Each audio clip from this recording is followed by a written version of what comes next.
আজকে ইয়াং ভাইদেরকে আমি খালি কয়েকটা নসিহত করতে চাই, আপনাদের জন্য আসা আলোচনা অনেক শুনছেন জীবনে, নামাজ রোজা হজ জাকাতের আলোচনা বহুত শুনছেন আলহামদুলিল্লাহ। এখনো যদি আপনারা নামাজ রোজা হজ জাকাত তাসবিহ তাহলিল জিকির আজগার কোরআন তেলাওয়াত আখলাক ঠিক করা মুরব্বিদের পরামর্শ নিয়ে চলা ওলামা কেরামের সাথে থাকা এইগুলো যদি এখনো ঠিক না হয়ে থাকে তাহলে ভাই আপনাদেরকে আমি একদিন সময় দিচ্ছি ঠিক করে না। কয়দিন সময় দিলাম? একদিন সময় দিচ্ছি, আপনি ঠিক করে না সব নামাজ ঠিক করে নেন, নিজের গুনাহের জন্য তওবা করেন, হারাম রিজিক থাকলে ছেড়ে দেন, পরিবার না গড়ে থাকলে পরিবার গড়েন, তারপরে রিজিকে হারাম থাকলে ছাড়েন, আপনার সন্তানকে মানুষ করেন, মুহাক্কিক বরেণ্য আলেমদের সোহবতে থাকেন,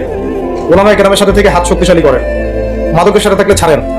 গান বাজনার সাথে থাকলে ছেড়ে দেন, যত কবিরা গুনাহ সব ছাড়েন, ছেড়ে নিয়াত করেন যে আগামী